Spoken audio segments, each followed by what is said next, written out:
começar perguntando sobre origem familiar, educação antes ainda da universidade. Isso. Onde é que você Bom, nasceu? meu nome o completo é Paulo Henrique Novaes Martins de Albuquerque, mas meu nome profissional é Paulo Henrique Martins. Na verdade, foi uma tia minha, poetisa, fazia numerologia quando eu era adolescente. Dizia, olha, se você tem que assinar Paulo Henrique N. Martins. E no banco eu ainda assino Paulo Henrique N. Martins, mas na verdade o nome profissional virou Paulo Henrique Martins. E aí tem vários Martins, Luciano Martins, tem vários Martins aí. Carlos Benedito Martins, tem vários Martins. Bom, então veja bem, eu venho, como muitos pernambucanos, nós vemos da área açucareira, da área canavieira, né? Eu sou de família de usina de açúcar, avô foi senador da República, ministro da Agricultura, representante dos canavieiros. Então, minha vida é uma família e comecei a trabalhar nos anos 70 ainda como pesquisador na área do açúcar. E daí que minha primeira tese de doutorado, eu fui na França, já foi sobre o açúcar. Eu comecei a trabalhar no Sindicato do Açúcar, na Cooperativa Açucareira, isso nos anos 70. Eu estava estudando na Faculdade de Direito, que eu fiz o curso de Direito. Depois é que eu saí para fazer Sociologia. E fiquei, então, essa é uma primeira trajetória, assim, antes de ir para Paris. Mas antes da universidade, você estudou em que colégio? E aqui eu estudei no Colégio de Torres, no Colégio Nóbrega, que é um colégio católico, né? Nós temos a influência aqui dos colégios católicos. Você sabe que os colégios, sobretudo jesuítas, têm uma influência muito grande na formação das classes médias, não é? Então eu estudei no Nóbrega e depois fui para o curso Torres, que era muito conhecido aqui, para entrar na Faculdade de Direito. Mas o direito, por que você se interessou em Rapaz, veja bem, eu sou de uma família que não tem sociólogo, nem cientista social. A família de agrônomos, engenheiros químicos e bacharéis em Direito. Então não tinha muita, no meu horizonte, no meu imaginário, não existia o que é sociologia. Então eu fiz Direito, agora, ao fazer Direito, as disciplinas que mais interessavam era a questão de sociologia, questão agrária. Então eu comecei a me simpatizar e pensar em fazer uma pós-graduação nessa área de humanas. Sociologia. Aí eu fui fazer, primeiramente eu fiz um curso na Fundação Getúlio Vargas no Rio de Janeiro, de um curso de especialização na área de economia, que eu achei muita econometria, na verdade. Simons, todo o pessoal da economia, da macroeconomia brasileira, né? Que eram professores de lá, da Fundação Getúlio Vargas no Rio de Janeiro. Aí de lá eu fiz contato já com os franceses, fui para a França fazer um estudo sobre cooperativismo, para pensar a questão do açúcar, da produção açucareira. E ao chegar da França é que eu tenho uma trajetória. Cheguei em 77 da França, a primeira vez. Foi em 77. E aí me apresentei, fui para o Colégio Cooperativo da França, Colégio Cooperativo, que era de Roche que estava, mas era alguém ligado aos estudos cooperativos. E de lá eu fui para o IE10, o Instituto de Estudos Econômicos Sociais, do Desenvolvimento Econômico Social. Instituto de Desenvolvimento Econômico e Social. Então fiz lá o DEA, que equivaleria... havia uma confusão sobre a equivalência, né? DEA e troisième cycle. Cycle no início considerava o doutorado. E depois não considerava. Eu mesmo tive esse problema quando voltei para cá, que entrei aqui nessa universidade. Entrei em 81, quando voltei. Na verdade, eu fui para a França com dois ases. Um foi o Manuel Corrêa de Andrade, até Rio no Nordeste, que me deu a carta para o Colégio Cooperativo. E o outro, quem me recebeu lá, que foi meu grande anfitrião, foi Cícero Dias, que fez todas as imagens do Casa Grande Senzala, de Gilberto Freire, né? Cícero é uma figura fantástica e foi uma pessoa que me recebeu lá e me apresentou dentro do Colégio Cooperativo e depois na Universidade de Paris. Por que ir para a França? Já havia programas de sociologia? Havia poucos programas aqui da pós-graduação, né? Você tinha o IUPERJ, que na época no Rio de Janeiro, você tinha a USP, eu acho que tinha Brasília, mas assim, eram programas muito restritos, assim, a pós-graduação não tinha praticamente implantado no Brasil. Se você imaginar que naquela época existiam mais ou menos 3 programas de pós-graduação em Sociologia com mestrado e doutorado, hoje são mais ou menos 54. mais de 50. Então foi um desenvolvimento fantástico. Eu faço parte dessa geração, então, que saiu estimulado para fazer uma formação fora, que achava que aqui o campo, na minha área dos estudos sobre desenvolvimento, modernização, não tinha ainda muita gente trabalhando. Tinha algumas pessoas no Museu Nacional, mas na linha da antropologia, né? Sim. Já o Sérgio Leite Lopes, o Afrânio Garcia, Palmeira, Moacir Palmeira. Mas eu queria entrar mais na discussão da sociologia do desenvolvimento. E eu não via muito aqui essa possibilidade. Então eu fui para a França com o objetivo de avançar nessa área e fazer um pouco o balanço da modernização açucareira no Nordeste do Brasil, quando eu ter trabalhado como técnico nessa área dos anos 70. Quer dizer, o tema você já tinha. Era o tema que eu vinha tinha a ver, um tema tanto do ponto de vista antropológico, de história de vida, como da minha experiência como pesquisador nos anos 70. O seu parente, você falou, é o Antônio Novaes Filho? Meu avô, Certo. Antônio Novaes Filho, foi ministro da Agricultura, foi prefeito do Recife. Você fica na França 4 anos. Aí eu fiquei 2 vezes na França, né? Que aí eu fiz o doutorado terceiro ciclo, que chama-se sobre as oligarquias e a modernização açucareira no Nordeste do Brasil. Fiz de 77 a 81, um período muito rico, né? Muitos exilados, muitos comitês de mobilização, de retorno. Eu mesmo trabalhei carregando pedra, tijolo com a galera, nós íamos para levantar fundos, então a gente trabalhava carregando caves na França para levantar dinheiro para ajudar a volta dos exilados. Eu participei muito de vários comitês de organização. A primeira reunião da Voz Operária do PT foi o Mantega, que foi lá, foi na minha casa. Primeira reunião, foi em Paris, foi na minha casa. Lá no casa não, um apartamento, um kitnet. Pois é. Um kitnet. Casa Um kitnet, né? Um kitnet pequenininho. Foi lá em casa que a gente organizou com o pessoal que trabalhava no Campanha, na revista Campanha. Então era uma grande mobilização essa época. Você tinha mais alguma participação mais orgânica de movimento político lá? Bom, eu participava mais dos movimentos brasileiros, né? Do pessoal, mas estava tentando organizar vários grupos políticos, né? Nossa reunião reuniu umas 10 tendências. Umas 10 tendências. Eu não era ligado a nenhuma tendência particular, mas eu estava sempre presente nos comitês. Eu era muito amigo, quem era grande amigo meu na época, não sei se você conhece, era Armando Boito Júnior e Lúcio Flávio Almeida. Grandes companheiros de jornadas nas contestações, nas mobilizações intelectuais. Paris era uma festa. Né? Mas é a tua experiência, essa primeira estada na França, 77 a 80, né? E 81. Aí eu fiz. Você encontrou o que queria ou se decepcionou? Não, eu achei que foi uma mudança fantástica na minha vida, porque sobretudo assim, veja bem, eu vinha da elite açucareira nordestina, né? E aí você tinha o pessoal que vinha de Osasco, que tinha sido exilado, muitos companheiros que moravam na Suécia, na França, que vinham da classe operária, digamos assim, do sindicalismo operário, e estávamos todos juntos no mesmo ambiente acadêmico. Então, para mim, pessoalmente... Paris era um grande centro, né, dos exilados. Paris era um grande centro, não, de todos os exilados do mundo, né? Você citei o Universitaire, era uma panfletagem geral.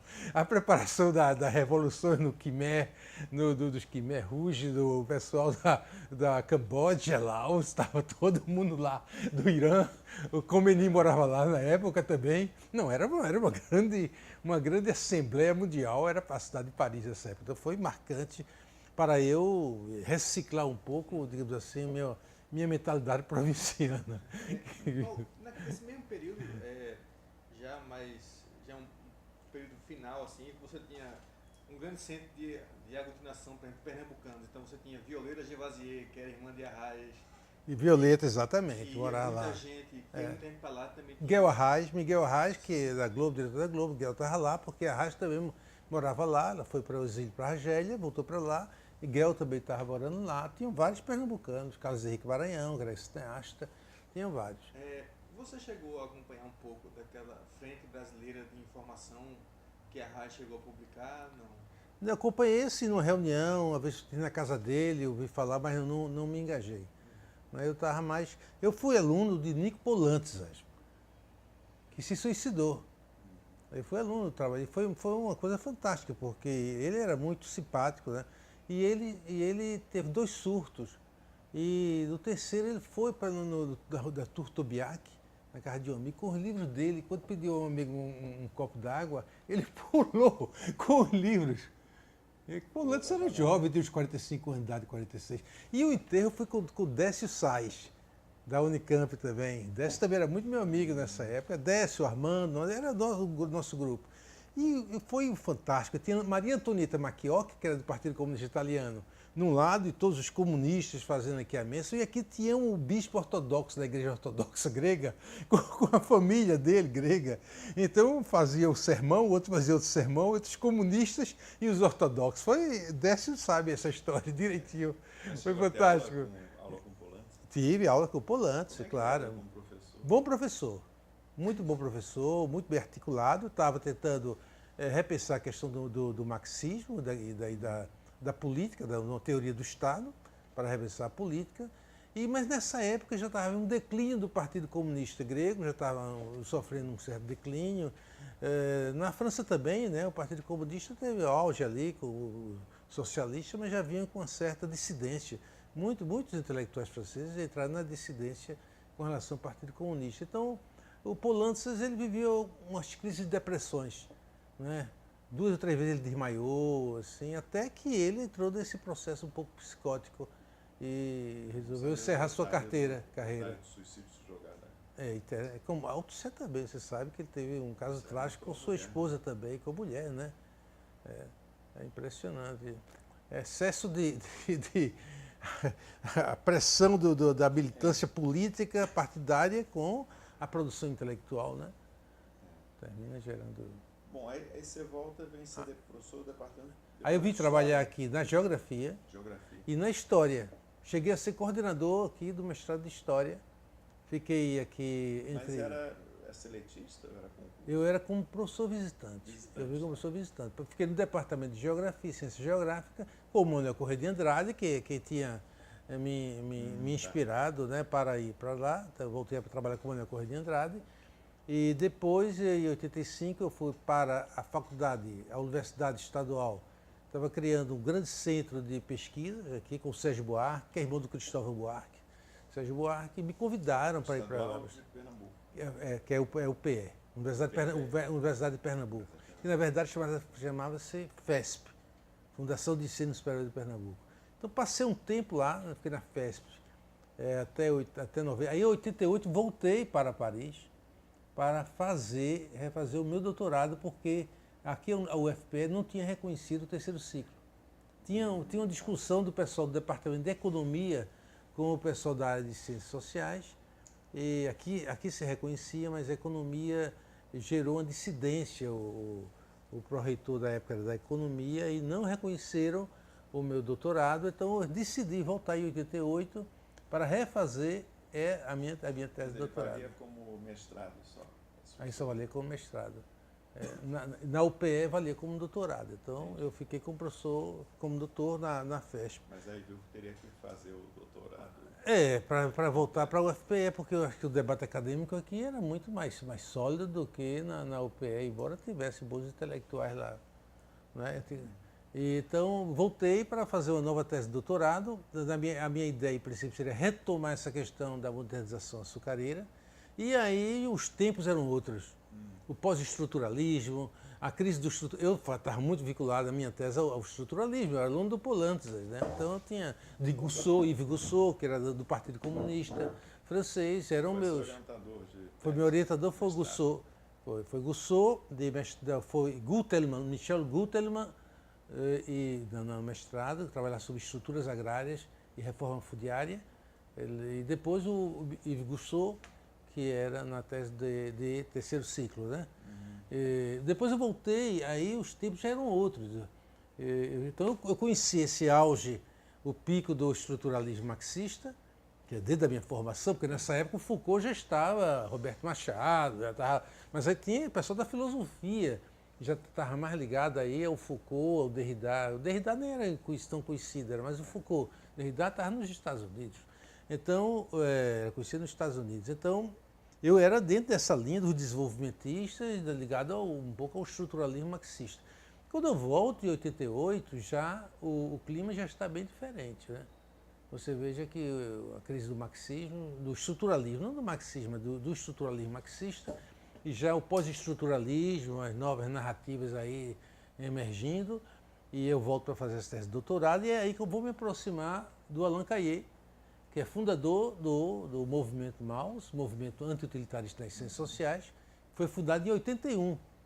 Eu ainda estava lá na França. Eu não conhecia o Cayet nessa época. Cayet era muito ligado ao Claude Lefort. Ele foi o primeiro assistente de Claude Lefort quando Claude Lefort ia trabalhar na Universidade de Caen. Então Lefort e o Castoriadis tinham aquele movimento Sociedade Barbárie. Aí eu volto em 88, vou também fazer curso com o Castoriadis, que ali foi uma figura fantástica. Uma figura fantástica, eu estava me separando e eu escrevi para o Castoriadis. Professor, toda uma crise existencial, não separação, eu queria marcar uma consulta, né, psicanalista. Aí ele leu minha carta e me escreveu disse, caro Paulo Henrique, você não precisa, pelo seu caso, você não precisa de fazer nenhum trabalho particular comigo. Eu quero que você assista minhas aulas. Aí me colocava junto dele para assistir as aulas. E aí eu comecei, toda a minha base teórica foi sendo reformulada, então, através do contato com o Castoriadis, trabalhando a questão da instituição imaginária, da sociedade, a abertura para a psicanálise, para a linguística, né, para a filosofia. Aí o meu interesse começa por aí, e também com o Alain Cayet, que ele era ligado ao Claude Lefort, e que o Cayet vai fundar o Movimento MAUS, a Associação MAUS, com vários outros intelectuais, Serge Latouche e outros, mas jovens intelectuais franceses em geral, de várias áreas de conhecimento, da Suíça e da França. E aí meu conhecimento com o Cayet foi outra história muito interessante você também. Do MAUS você tomou contato quando mesmo? Eu tomei contato em 88. 88. Ele foi fundado em 81. Então, primeiramente era um boletim do MAUS, e a partir de 88 passou a ser a revista. E meu conhecimento com o Alain Cayet foi muito interessante, porque tem um professor da geografia chamado Jean Bitum, e o seu irmão é Pierre Bitum, que fazia parte da Associação MAUS. E eu estava procurando casa para morar em 88. Aí Pierre disse, olha, eu tenho um amigo que vai se casar agora, mas não quer se desfazer do apartamento dele. Era o Alain Cayet. Aí eu fui morar no apartamento do Alain Cayet. Inclusive tinha a máquina da tipografia, mimeógrafo para rodar. Toda a coleção que eu tenho, que ele me deu de presente, eu tenho toda a coleção, desde o primeiro boletim até hoje, na revista de hoje, a revista de MAUS, eu tenho todo esse material. E aí eu comecei a ter uma grande amizade com o Alain Cayet, porque ele se casou, morava mais ou menos perto, e nós nos frequentávamos muito também nessa época. E a partir daí eu comecei a também trazer essa discussão de uma crítica anti-utilitária e anti-mercantilista dentro da construção do meu trabalho. Então aquela minha discussão sobre modernização açucareira passou para ser uma outra discussão, que vai ser profetismo econômico e mito do desenvolvimento na América Latina, onde eu vou fazer uma tentativa de desconstrução da ideologia do desenvolvimento a partir de uma crítica anti-utilitarista e anti-mercantilista. E aí mudou completamente o meu giro epistemológico. No momento que você estava escrevendo o primeiro trabalho, tinha um grupo de norte-americanos também fazendo uma pesquisa, por assim dizer, semelhante. Então, você tinha o Peter Eisenberg, claro. Você tinha o Gadiel Perrucci, você tinha o Robert Levine, né? Você tinha um grupo de pesquisadores que estavam vindo com outra... Os brasilianistas. Os brasilianistas. Com outro olhar de fundamentação para o mesmo objeto. E existia algum relacionamento acadêmico naquele momento? Não, eu tinha com o Gadiel Perrucci. Inclusive foi o Perrucci que deu o meu parecer quando eu cheguei aqui na universidade. Perrucci tem um trabalho excelente sobre Catende. E os brasilianistas também, tem a Levine, todo esse pessoal, tem um trabalho muito interessante sobre a modernização açucareira. O grupo dos estudos agrários era muito forte, né, entre os anos 70 e 80, muito forte. Depois ele foi perdendo visibilidade e entrou a discussão sobre democracia, autoritarismo, foi uma discussão poder, foi uma discussão que pegou mais forte e os estudos agrários ficaram mais ou menos, ou seja, aquela questão da reforma agrária, a Revolução pelo Campo, se diluiu muito, porque aquilo era forte nos anos 70, muito presente. Toda a discussão da esquerda passava por essa questão da modernização agrária no Brasil. Disciplinas obrigatórias. Era. Nos anos 80 muda, eu acho que a discussão mais sobre redemocratização, democracia, poder, autoritarismo, aí vamos ter outro viés. Agora, o que é que te, vamos dizer, encantou, o que é que bateu em você no movimento anti-utilitarista, como você tomou contato? Pois é, eu já tinha lido aquele livro do Cristóvão. Cristóvão tem uma tríade de livros, A Crítica à Economia, que foi publicado, que o Cristóvão publicou entre 88, 89, e é uma das coisas mais interessantes que tinham por aqui, era aquela leitura do Cristóvão, e aquilo já tinha me chamado a atenção. Bom, e eu também já tinha visto essa necessidade de sair de uma visão mercantilista do desenvolvimento, não é? Então, comecei a questionando esse processo. Então, quando chegou o contato com a crítica anti-utilitarista do Mauss, me permitiu realmente ter uma fundamentação teórica mais clara para fazer a crítica do desenvolvimentismo, do projeto nacional desenvolvimentista. Não é por acaso, veja bem, que as coisas não vão só na cabeça de alguém. A crise do Plano Cruzado, em 86, até eu escrevi um texto sobre isso depois, com o Elimar Nascimento, a gente escrevia. O Elimar era um parceiro meu na época, o Elimar de Brasília. E aí a crise do Plano Cruzado, aquela discussão sobre economistas heterodoxos e ortodoxos, já colocava para nós sociólogos uma discussão importante sobre questionar uma certa matriz desenvolvimentista, baseada tanto só na intervenção do Estado, como numa visão mercantilista da vida social. Né? Então isso foi o meu deslocamento. Muito forte, né, no Brasil. Muito forte, né? Desde os anos 50, o Nacional Desenvolvimentismo, Celso Furtado, CEPAL, toda uma tradição. A própria sociologia, de certa forma, ela foi, em grande parte, engolfada, absorvida pelos estudos sobre desenvolvimento. A geografia era total. Eu trabalhava aqui no Departamento de Geografia, nós éramos clientes da Sudene. Eu trabalhei para a Sudene, projetos de avaliação do SUAP, várias coisas que eu fiz, vários projetos. Nós éramos uma filial, professores que eram da Sudene, técnicos da Sudene, que eram professores da Geografia. Isso foi muito forte o nacional desenvolvimentismo. Ele começa a perder força no meado dos anos 80, no Brasil, e eu, que era estudioso do desenvolvimentismo, comecei também a olhar que aquilo, intervenção do Estado na economia, regulando preços, ou então uma visão monetarista da organização das políticas sociais e políticas públicas, aquilo estava meio equivocado. Aí comecei a deslocar o meu discurso. E foi aí que, com essa aproximação com os anti-utilitaristas, que desde então eu faço parte da associação, que cheguei a ser vice-presidente da associação, e desse período foi muito importante. No Brasil, você acha que teve um impacto menor do que você gostaria ou não? Claro. Eu voltei para o Brasil e não publiquei minha tese de doutorado, porque eu não tenho interesse. Como eu estava entrando na época da globalização, eu só não tinha interesse. Dizia, olha, Paulo, tua tese é interessante, fazer a crítica do desenvolvimentismo, mas para publicar não dá. Nós já estamos no outro patamar, companheiro. Nós já estamos na globalização. O Brasil entrou na era da globalização. Sabe, essa discussão foi fortíssima. Até o Ottaviani escreveu sobre localismo, essa ideia de que os espaços nacionais, políticos nacionais, os mecanismos políticos nacionais não têm mais tanta importância, de pensar os mecanismos internacionais da sociedade global. E o brasileiro, como o nacional desenvolvimentismo, alimentava muito essa coisa de chegar rápido lá entre os maiores países do mundo. De repente, o discurso da globalização caiu como uma luva nessa história. Mas, na verdade, o que ele trouxe foi uma grande privatização do Estado brasileiro e da expansão de uma ideologia neoliberal. Na verdade, a globalização funcionou muito no sentido de amortecer um discurso de esquerda mais articulado para retomar a questão do desenvolvimento em um outro patamar, não naquele do nacional desenvolvimentismo, mas em outro patamar. E a gente perdeu, nos anos 90, muito essa discussão em função dessa discussão sobre globalização e liberalização do mercado. E os franceses já estavam muito atentos, porque quando é fundada a Associação Mauss em 81, eles já estavam fazendo uma crítica grande ao liberalismo econômico, porque isso começa nos anos 70, não é com Thatcher. Que isso vai. E antes de Thatcher já vinha nos anos 70 todo esse movimento de destravar destravar os dispositivos dos Estados nacionais para a liberação das grandes empresas. Então, os franceses estavam muito atentos, sempre estiveram muito atentos. Por quê? Porque os franceses fazem, desde sempre, a sociologia francesa é uma crítica moral da sociedade. Né? Se você pegar o Durkheim já estava fazendo crítica.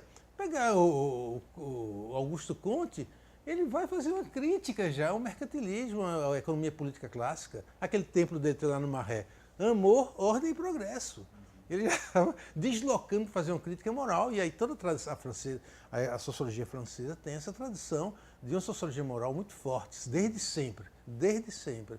E eu acho que a crítica anti-utilitarista retoma de Durkheim, de Mauss, a crítica moral, e traz da filosofia política, que vai fazendo a crítica ao totalitarismo, com Lefort e Castoriadis, que são inspiradores desse movimento, vai trazer a crítica da questão da democracia e da política, e do político.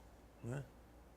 Bom, voltando da França, doutorado, aí você vem para a Universidade Federal. Aí eu voltei da França, fiz essa nova tese de doutorado, e volto, vim como professor visitante, na época eu, e fiz em 94, fizemos o concurso aqui nessa universidade, eu, a Salete, o Jorge Ventura de Moraes, o Breno Fontes, foram vários professores que entraram no concurso em 94. Quer dizer, 92 como visitante? Eu estava ainda na estadual, né? Aí estava na estadual, aí saio da estadual, peço demissão e faço concurso e entro aqui na Federal, na Sociologia. E aí logo criou no SEM, né? Aí criei com o Breno Fontes, que é um grande estudioso da questão do movimento social na época. Nos anos 90 nós vamos ter a sociologia, vai ter uma das linhas da sociologia, o estudo sobre movimentos sociais, né?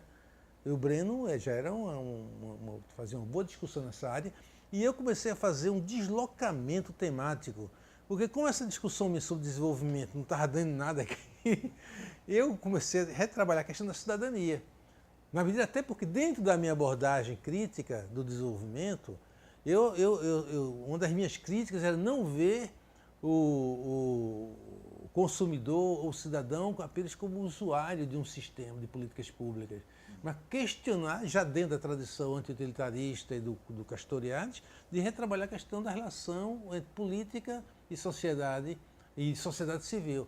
Aí eu comecei a trabalhar em saúde também, porque nos anos 90, dentro da discussão sobre movimentos sociais, os movimentos pela saúde já estavam ficando muito fortes por causa do SUS. Entende? Havia grande mobilização. Você sabe que as ciências sociais na saúde foram muito importantes, enquanto na sociologia a gente trabalhava a saúde de uma forma muito, muito restrita, muito tímida, ao contrário da antropologia.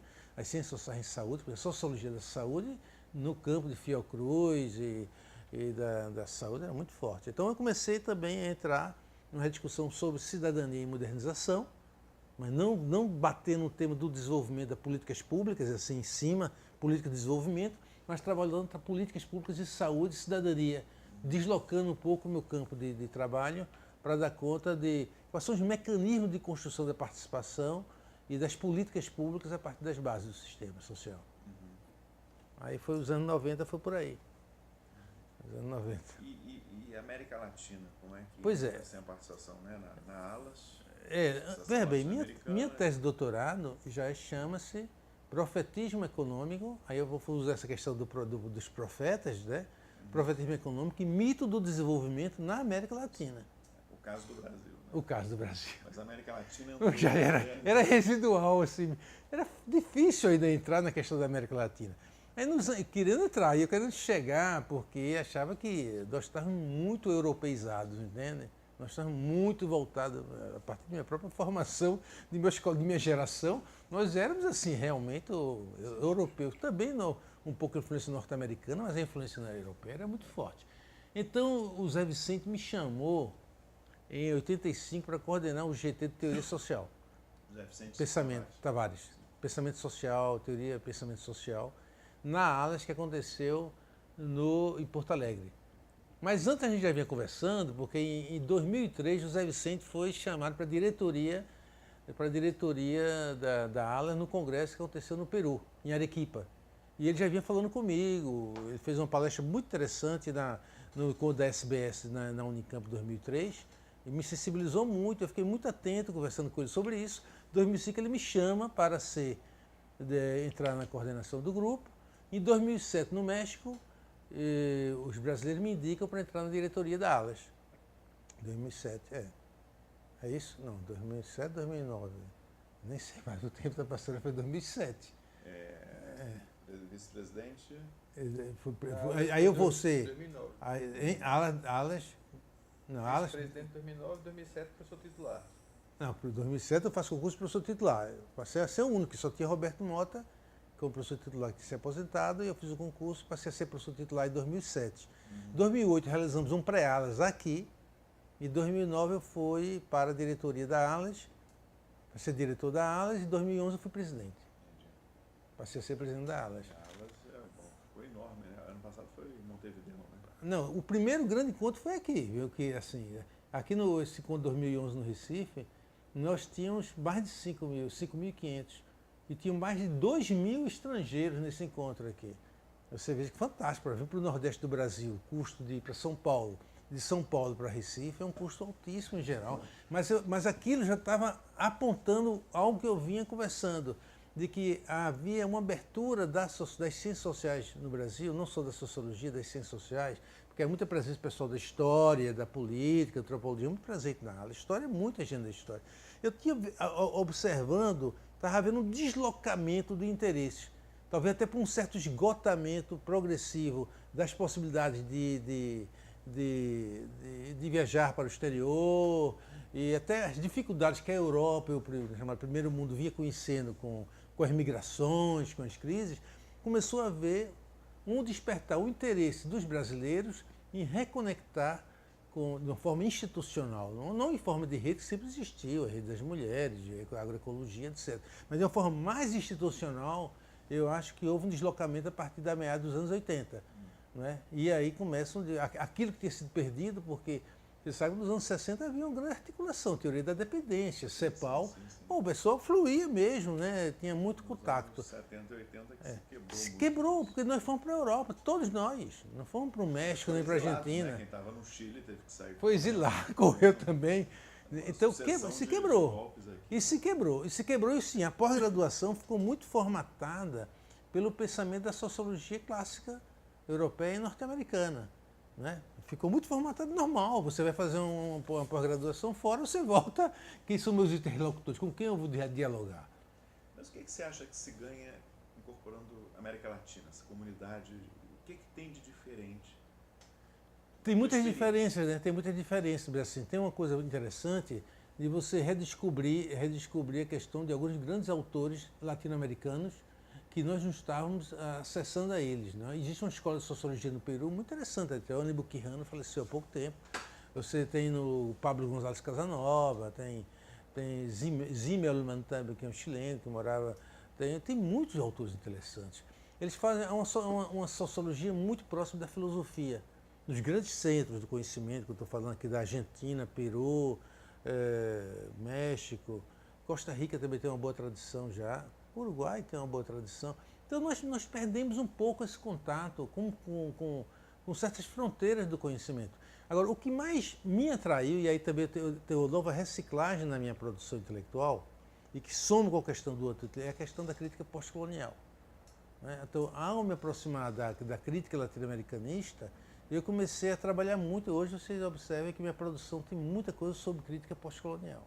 Muita coisa sobre a crítica pós-colonial. Assim, no sentido de que, já que estamos falando de deslocamento de olhares sobre a realidade, saindo de uma visão meramente econômica, mercantilista do mundo, abrindo para uma visão mais de uma crítica moral, eu acho que a crítica pós-colonial ou decolonial da influência do Foucault, ela vai permitir deslocar as perspectivas de análise dos discursos, né? O discurso sobre o que é a América Latina, o discurso sobre... Epistemologia do Sul. Epistemologia do Sul. Aí tem o Boaventura, que vai dar essa contribuição grande também, tem o Dussel, que é muito fantástico. O pessoal que veio da teologia da libertação tem uma influência grande nessa reciclagem também da crítica pós-colonial. E a gente sai de uma crítica pós-colonial mais clássica, CEPAL, pós-desenvolvimentista, ou desenvolvimentista, pós-independentista, não? Pensar a pós-independência, pensar o desenvolvimento, para uma crítica mais fecunda sobre a própria ideia do desenvolvimento. Aí meu trabalho dos anos 80, 90, sobre a crítica do desenvolvimento, eu passei a retomar essa minha discussão, que eu tinha, de certa forma, deixado de lado, porque a crítica pós-colonial me deu novos subsídios para fazer uma discussão mais profunda, não só de caráter moral, sobre a questão do desenvolvimento, mas trazendo a questão mais das narrativas. Mas você acha que, por exemplo, a crítica pós-colonial ela tem mais força e espaço na sociologia latino-americana em geral do que na brasileira?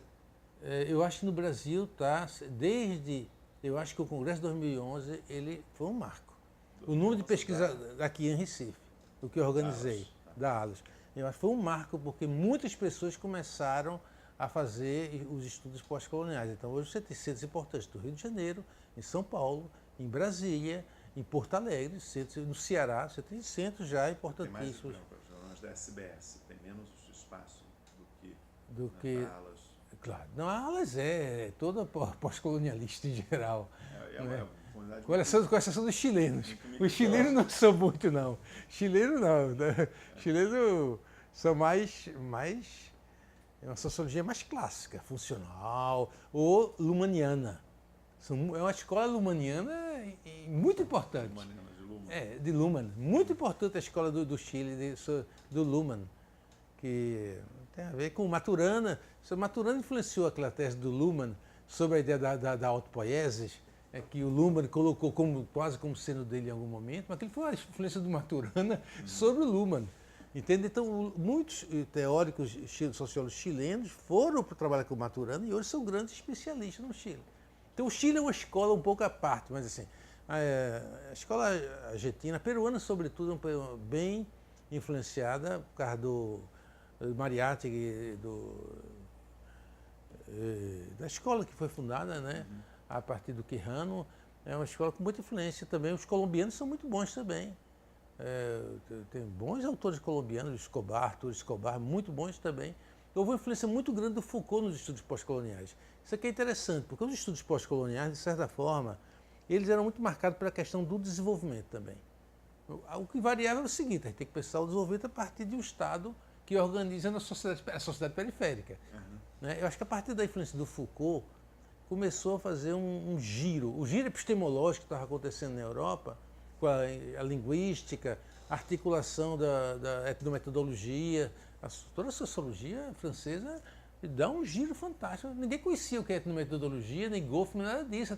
Eu não conhecia isso, ninguém conhecia.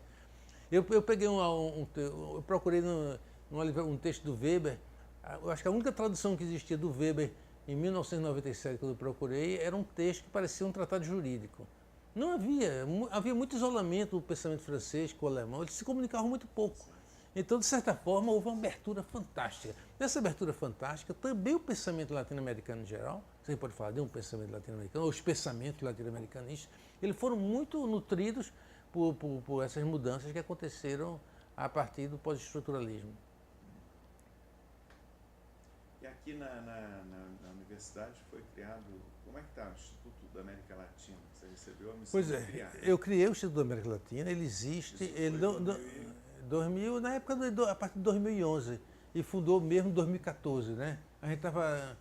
O problema do Instituto... Como é implantar na estrutura o problema, eu passei um ano agora no Ceará, com o César Barreira, para ajudar ele a implantar o Colégio de Estudos Avançados, que é uma boa estrutura, porque existe uma associação internacional de estudos avançados.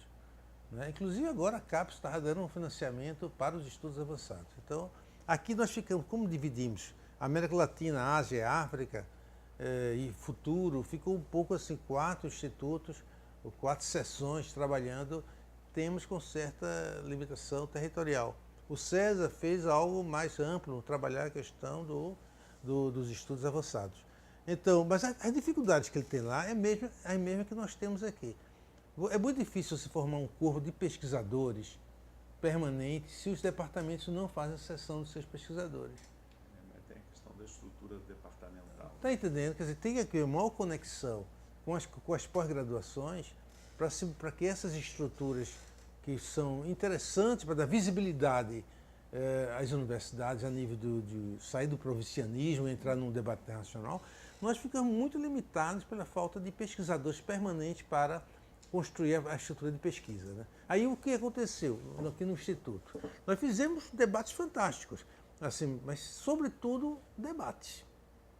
produção de livros e debates. Mas há uma discussão mais de integração dos departamentos. Muito difícil. Por exemplo, só na área de ciências sociais e humanas, quando eu fiz um workshop com 20 grupos de pesquisadores aqui que trabalham sobre a América Latina.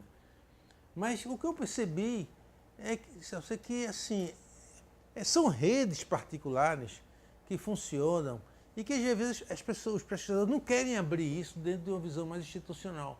Não sei se é por temor de que sua rede vai se desfazer ou de que os privilégios, às vezes, perder seus privilégios, entendeu? Paulo, assim, pensando, você vislumbra alguma solução? Porque, um lado, você fala dessa transformação da sociologia, você está falando de um mundo muito interdisciplinar, transdisciplinar, metadisciplinar, sei lá o que, muito em ebulição. Aí chega na estrutura universitária tradicional, com seus institutos, departamentos, a placa aqui, não, professor que é a hora.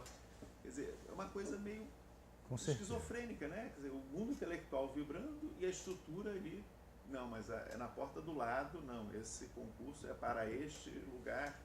Quer dizer, tem alguma solução? Não, eu acho não sei se você tem resposta, mas como você está tem toda a razão, assim. Eu acho que há uma discussão dessa questão dos giros epistemológicos, por exemplo, desde os anos 80, já aponta para a necessidade do debate interdisciplinar. Né? Já aponta. Agora, as estruturas acadêmicas, mesmo hoje, meus colegas franceses, norte-americanos, todos reclamam da mesma questão, que é uma estrutura departamental que ela não facilita a comunicação entre pesquisadores de diferentes áreas. No máximo, você vai fazer com o cara da engenharia, mas não vai conseguir avançar muito, porque não depende de sua boa vontade. É que a estrutura não facilita. Você tem que dar aula, você tem que pesquisar, você tem que fazer conferência, organizar seminários, e sobra um tempo muito pequeno para você poder tentar articular algumas outras atividades coletivas mais amplas. Algumas universidades novas que foram criadas agora estão fazendo uma coisa diferente, né? No sul da Bahia, o Nilo, fazer uma coisa para fugir dos departamentos. Mas estão vivendo uma crise muito grande. A Unila está vivendo uma crise grande e a Unilab, eu estive na Unilab agora, até uma amiga minha da Unila, que estava, a Daniela Araújo, que estava lá fazendo uma pesquisa comparativa, Unilab e Unila, e eu estive com ela na Unilab e fiquei muito mal impressionado.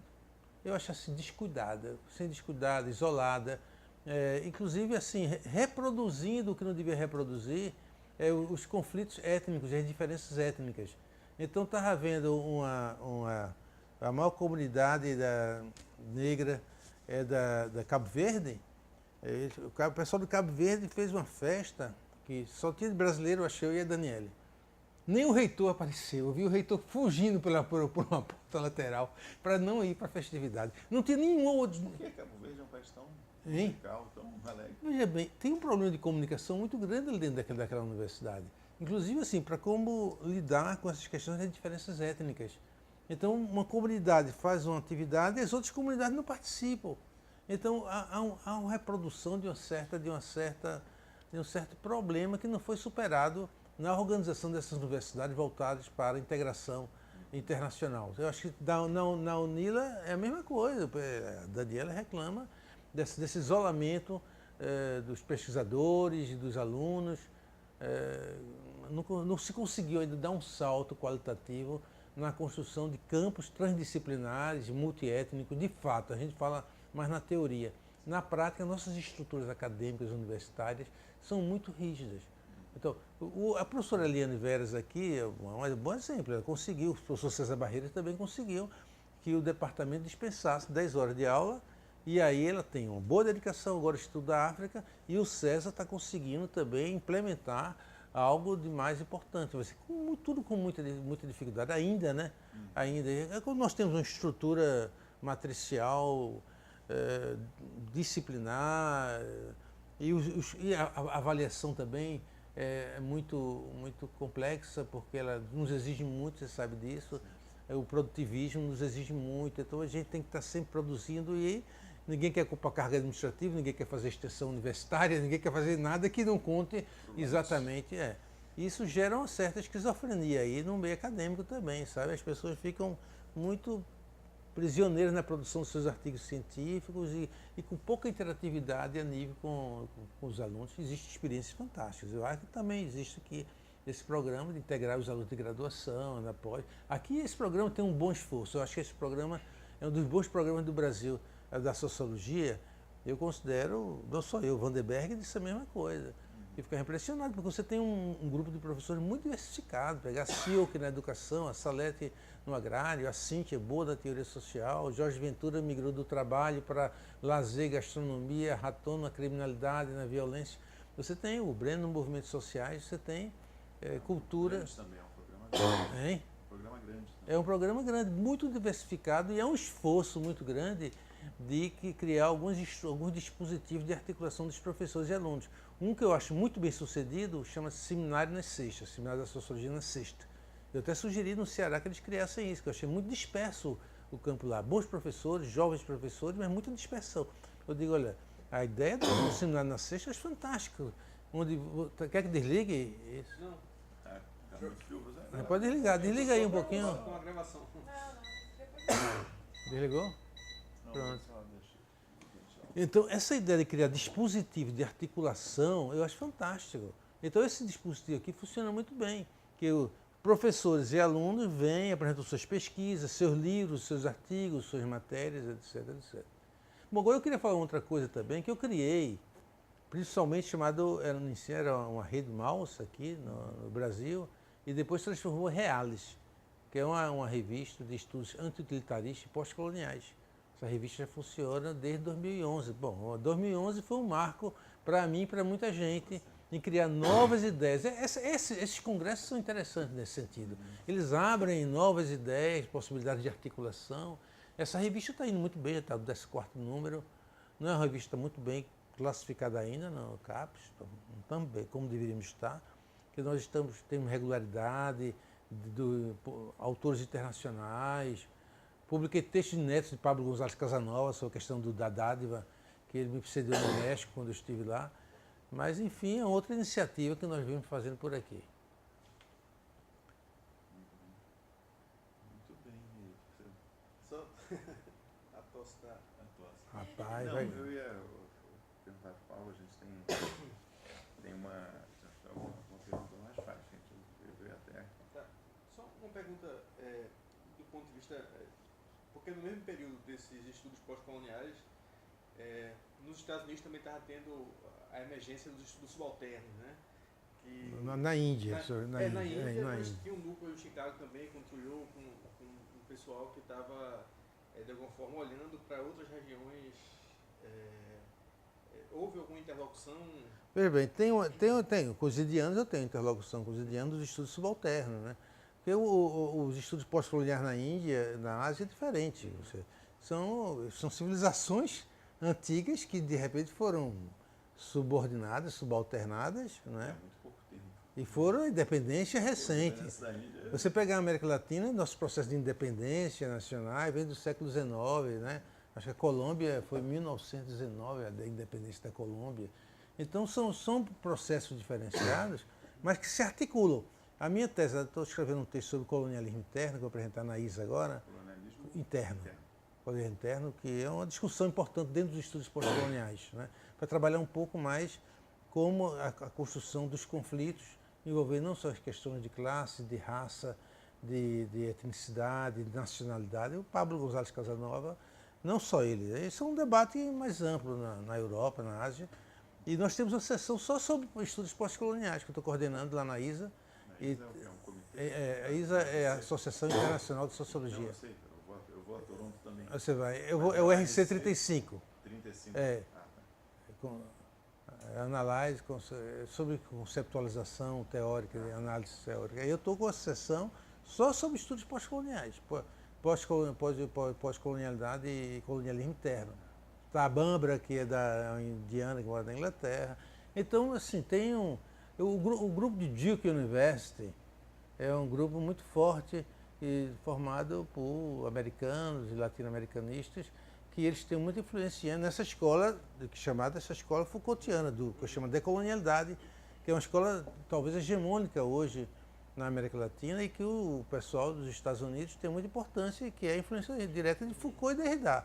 O desconstrucionismo, dos discursos, das narrativas, que eu faço uma crítica, inclusive a partir do pós-colonialismo, do colonialismo interno, eu faço uma crítica a isso. Porque você, de repente, é uma moda, uma onda que chega e você tem toda uma tradição. O pensamento pós-independentista na América Latina é riquíssimo.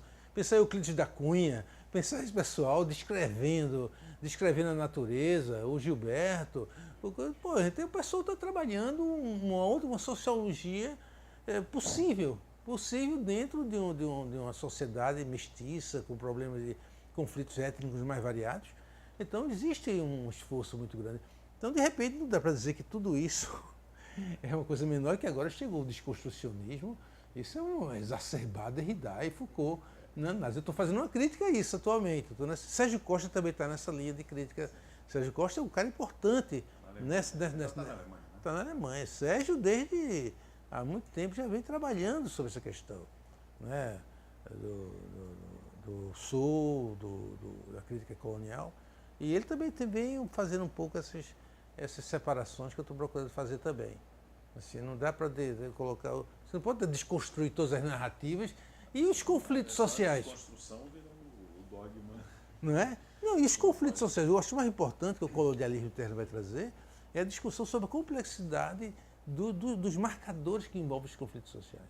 Questão de religião, de gênero, de sexualidade, questão de racialidade do quijano, questão de nacionalidade. A questão nacional, os bolivianos, a comunidade aimara, é um Estado plurinacional. Os caras não estão negando a existência de um Estado boliviano, do pessoal de Santa Cruz, ali, aqueles empresários de Santa Cruz. Eles estão dizendo, mas existem outras coisas, outras tradições. Então, eu acho que a questão da nacionalidade... Então, os estudos pós-coloniais na América Latina são muito ricos porque traz a questão da complexidade do imaginário mestiço, sabe? Na organização de sociedades comunitárias. Que a própria ideia de sociedade civil é uma ideia complicada. Você não tem o lastro dos direitos liberais, cara. Não tem. Tem uma série de discussões que os indianos trazem também para repensar a teoria do Estado, da democracia e da sociedade, e que eu acho que é muito rico essa nossa discussão com os estudos subalternos. Aí chegando no que você estava falando, muito rico, eu diria mais rico do que os estudos descoloniais nesse momento. Mas você falar isso vai ser um problema, porque o próximo Congresso da ALA vai ser no Peru. E os peruanos o quijano entrou na onda decolonial, trouxe o marxismo dele, mas o decolonial passou... Ninguém fala de Foucault, ninguém fala de Foucault, mas Foucault está mais importante do que Marx nessa história. Paulo, tem uma pergunta que eu sempre faço de curiosidade para os entrevistados, acho que é interessante ver o conjunto, né, das respostas. Se você tivesse que destacar um livro que te marcou muito, assim, você leu na tua trajetória, nossa, o que te vem à mente? Rapaz, Gilberto Freire me marcou muito. Qual, Gilberto? O Casagrande Senzala. Foi da época que eu estava lendo, estava nos anos 70, lendo sobre açúcar. Eu diria que foi um texto marcante para mim.